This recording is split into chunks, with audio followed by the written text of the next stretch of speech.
Well, with a quick recap, we've got the Cts-v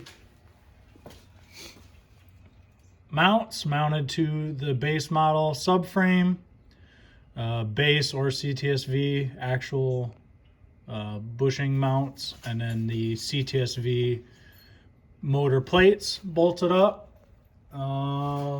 Trans is bolted up with the modified cross member, so everything's in there.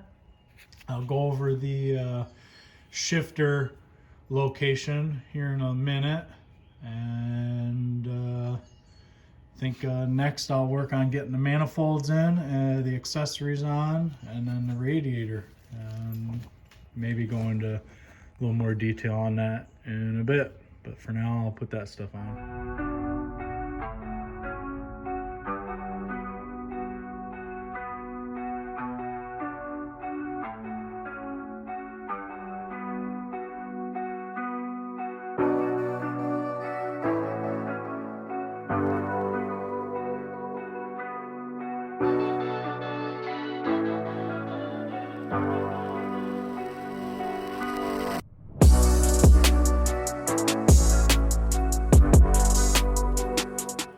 All right, that took longer than planned, but manifolds are in, water pump's on, power steering pump, alternator. Those are from an L99 engine, so that would be like your 2010 earlier, newer style Camaros. They have the same spacing as the truck. I have a truck pulley, and I didn't want to change it at the time because I don't like taking them off if I don't have to, but because I rebuilt this engine, it didn't really matter in the end. But just make sure if you're going to do a swap and you want to run the factory hood, you have to get an LS1, 2, LS6, a car intake that will fit under the hood. And if you do a car intake, then you have to do a car water pump, because on the trucks they come up and over and they interfere with the throttle body. I used my truck, the truck power steering line.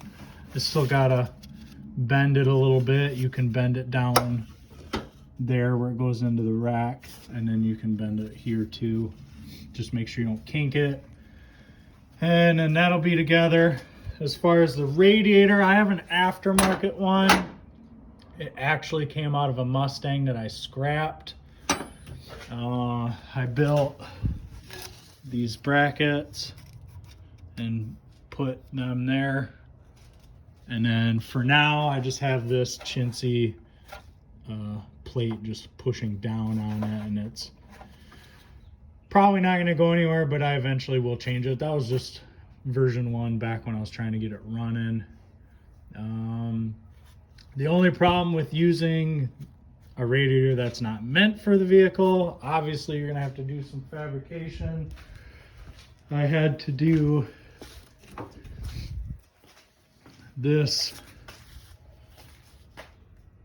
not so awesome setup. Basically, I took a tube, welded it together, and then put some sealer around the welds just to make sure. It was pretty airtight, but just to make sure. But you can see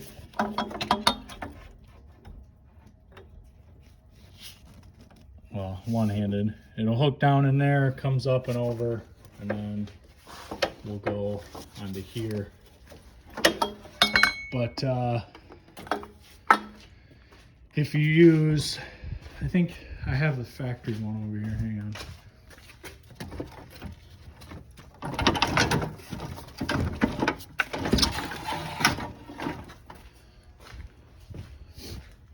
So I guess,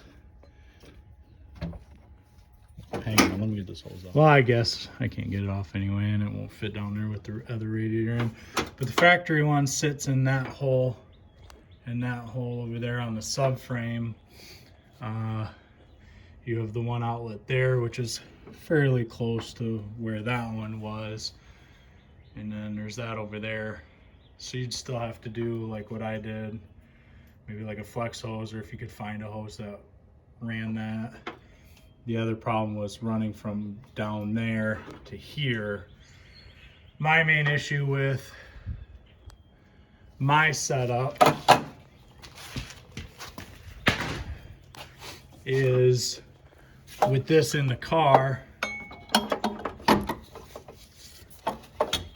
you know, your highest point is where you want your fill cap to be. And originally this had like a coolant reservoir. That's where it pulled and drew, and that's where you filled from. But on this one, I ran my own, and the main problem with that, as I'll show you later, is when I get the intake on, the intake, the cold air intake or the intake tube, whatever, comes around and is right on top of that and pretty much doesn't really fit. So my other option is to go that way with it, but then I got to worry about the pulleys and the belt. I'll figure it out.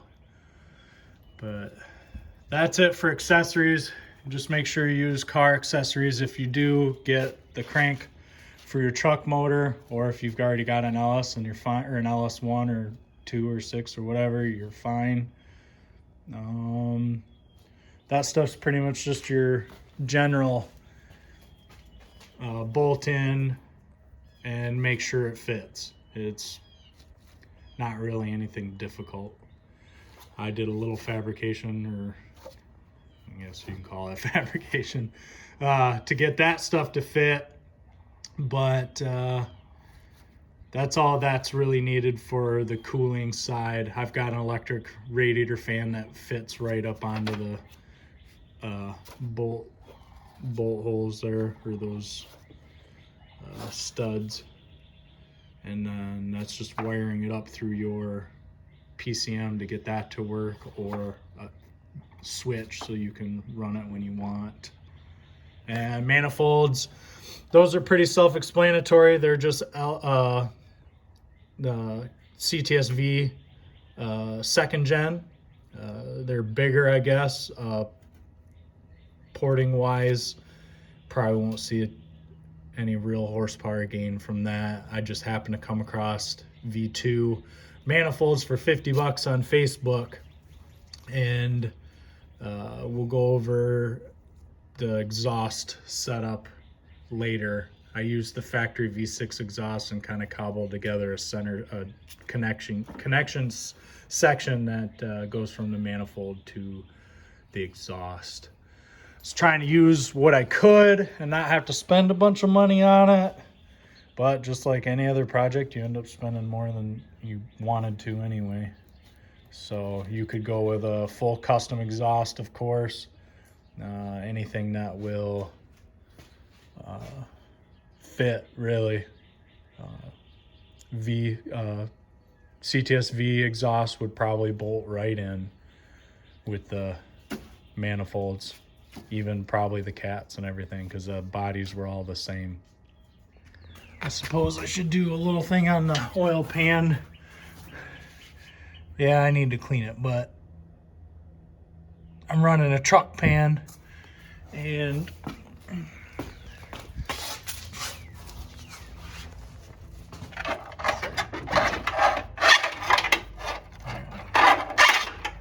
fasten that up. Anyway, as you can see, the truck pan sits about 1.5 to 2 inches below the cross member. So if you use a truck one, just know that it clears plenty for the subframe, but it's going to hang low. So just keep that in consideration. That if you want to run a car pan, you'll probably be up that couple inches that you would want to be.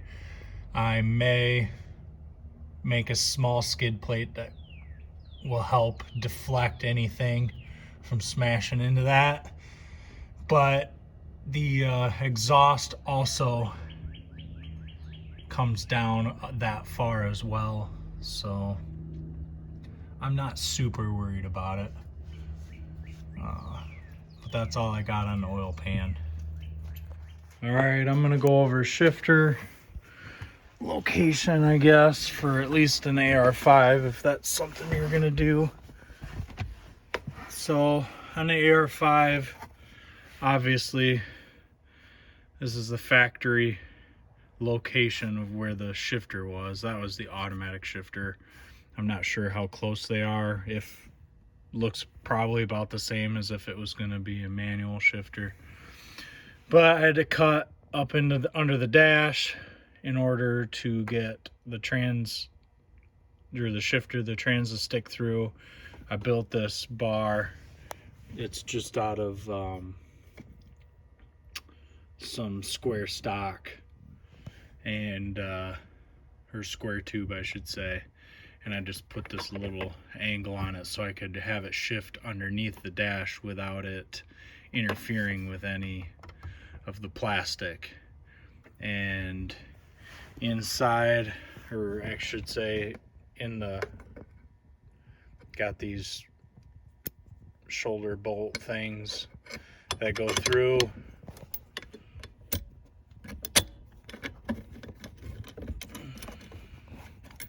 One-handed is always fun. There we go, got it. But you stick through, and it's not the best design, but it works. It allows for fairly tight connection between the two. Isn't perfect, but it worked when I first had it going.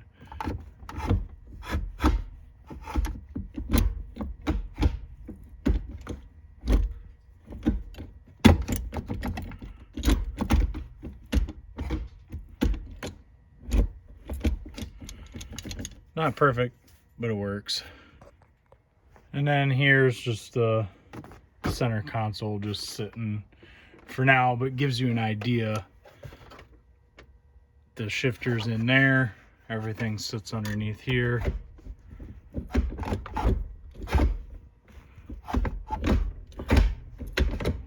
No real interference. You know, it works. That's all I really gotta say about that. Doesn't really interfere with any of the electronics or anything behind there. It's pretty much perfect. I'll take it all back apart, clean it all up, and then I'm gonna cover the hole so there's not air running through there and water and stuff. And then on the that's just the automatic Bresel or whatever. I'll make a shift boot and everything for that. That's it for shifter. As far as pedal assembly for manual conversion, I took the factory gas pedal out, which was drive-by-wire, and made this drive-by-cable. These are actually the factory drive-by-wire bolt holes, and this is out of a truck, Silverado Avalanche. They're the same.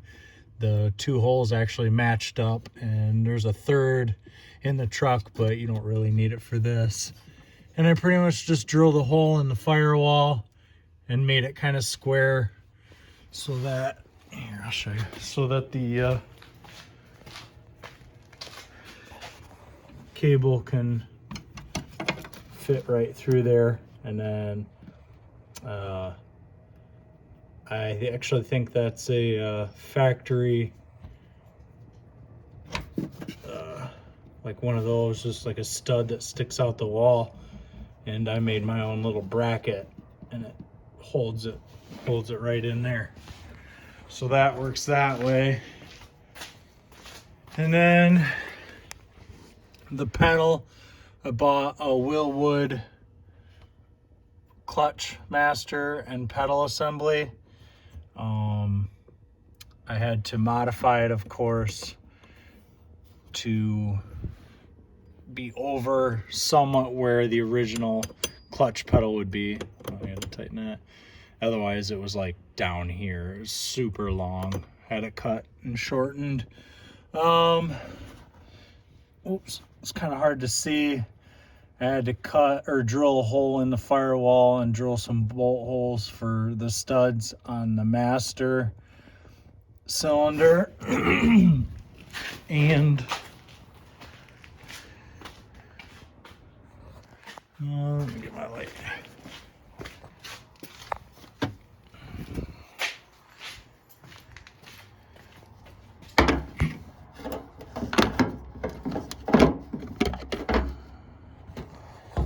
Let's see if I can get you down in there. Kind of tight, but you can see it comes out of the firewall right there underneath the brake booster. And I've got a tube running up and my reservoir mounted right in the inner fender. There's a hole down there to run the clutch -3 clutch line right up to the side of the master cylinder. And it was really tight, but it wasn't too bad to do. You can actually, if you see, it's not focusing, but you can see all these bolt holes, or these bolts. You can actually pull that all apart, get this whole brake assembly off the car. Some work underneath the dashboard, the pedals as well. And you can swap it over with the one off of a Ctsv, and you'll have the brake assembly, the clutch master, and the clutch pedal, all that in one run. I didn't have it, didn't want to look for it. Willwood master cylinder was like 80 or 90 bucks, and I just drilled a few holes and it was pretty much there. So that would be my setup for the clutch pedal in the automatic cars, and then the drive-by cable. All right. Don't mind the wiring. Sorry for the lighting. The wiring is the harness that I made out of a truck harness. It looks horrible, it is horrible, but it will get the engine running. So I'm just focused on getting it running first, and then I can work through the details after that. I'll either order another harness, or I will tear this one completely apart, repin what I gotta repin, and reroute way cleaner than it is, because it's just a disaster right now. But as far as fuel line or fuel goes for LS swaps, you have your 2 feed and return lines that come up from the firewall, and I have just fuel regulator, fuel pressure regulator, so that I can run the return line back, because the LS intake, or the LS1 intake, did not have it on the intake like the trucks do, so I had to convert that. I'm running drive-by cable, so I had to get I think this is a cable out of like an Avalanche or something. I had to drill through the firewall, and I showed you the pedals a little bit ago. So it could be drive-by cable. And then I've got all my coolant and everything, coolant stuff ran. I did find a way to get my truck cold air intake to fit on the car, and it just goes down there. Should work. Let's see. As far as CTS wiring goes to a V, if you're going to go with a Cts-v, you can get the whole Cts-v engine harness and body harness, and it's literally just plug and play. That's the easiest route that you can go as far as plug and play and wanting to have it factory looking or factory spec. I'm going the standalone route, so I have my really crappy harness, my PCM just sitting there for now. So if you go that route, then you're going to have to fine tune your wiring, which I've got the basics. Whoops. But so the factory body harness comes up and you have this big ass plug, and basically I've got all the wires kind of just taped off and out of the way, because you really don't need any of them except for this yellow one, third one over, and that is your key power to starter. This white one is supposed to be tack, to use the factory tack. I tried this one as well, but neither of them got the tack to work. So either this car, the tack didn't work at all, or the truck PCM just couldn't communicate through there. And then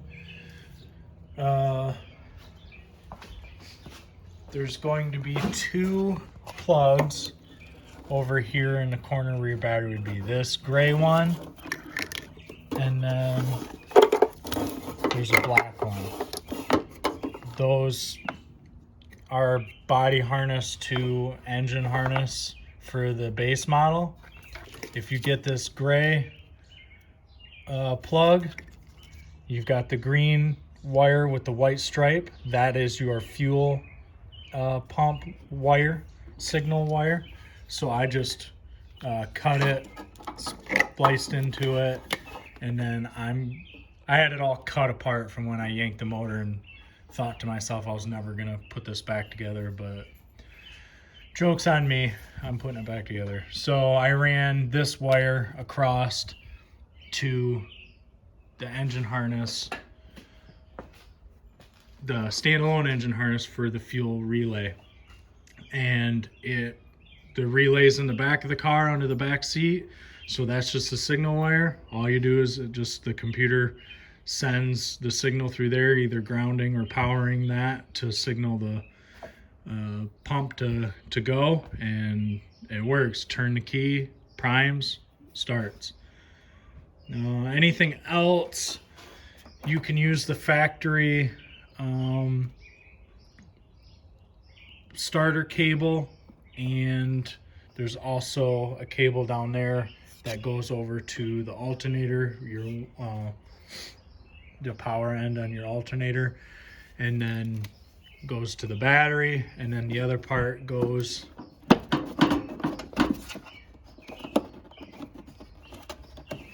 if I can open stuff with one hand. There you go. And the other part goes right there to power the whole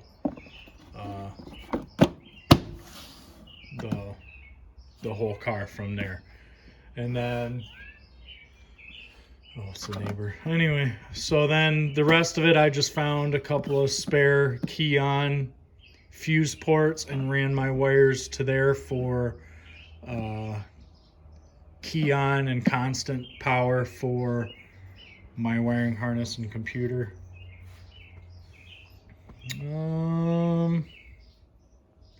So as far as standalone goes, that's pretty much all you need. You ground out the harness, get your fuel pump, running factory fuel pump, and and the purple wire.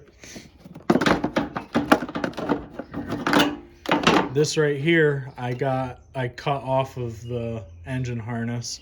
Again, wires I didn't need or thought I might try to use, because all these reds are battery power, and then most of these yellows are key-on power.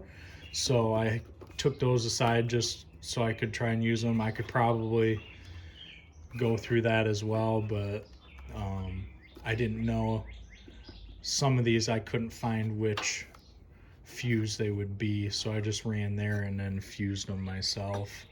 And then I got a relay for my fan that just comes on with key power for now. And then I have the starter going through my own relay.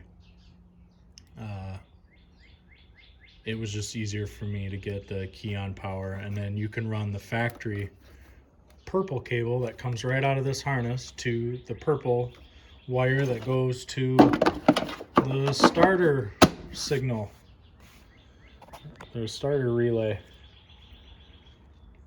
And just trying to think, that's pretty much it for the standalone. Like I said, if you want to go easier route, you can get the Cts-v harness and body harness, engine harness and body harness. It's literally bolt it all up, plug and play. Even the plugs over here are pretty much the same. I just think some of the differences in the engine harness to where they go in the engine or in the body is different, so some of it wouldn't work if you did your V6 body harness in there. And then you would need your Cts-v dash 2 or the gauge cluster, sorry. And I'm running my own, let's see if I can get, where'd my light go? Yeah, I got a lot of cleaning to do.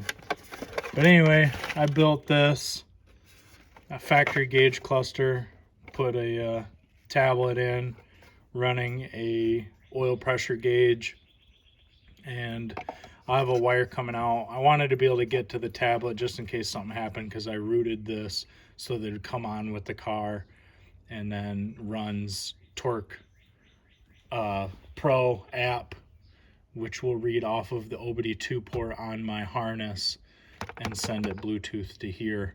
But it'll fit in the factory spot, so it'll look pretty cool.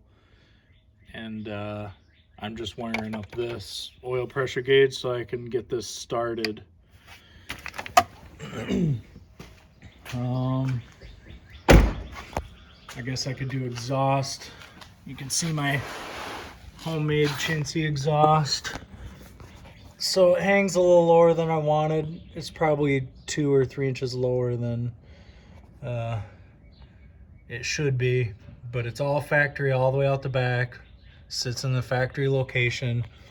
I just welded, boogery welded all this together with my flux core. I just wanted to see if I could get it to work, and it does work. Surprisingly, doesn't leak. And then I just have a pipe coming off of where the exhaust donuts are, and then it's sealed together there with a band clamp. So that's my ugly exhaust. I don't care, it works for now. If I were to keep the car, I might do some custom exhaust with Flowmasters or Borlas or something. And that's pretty much it as far as everything else. Bolting in the engine and trans, using a lot of the Cts-v equipment. It's really doable. So that's it for this time.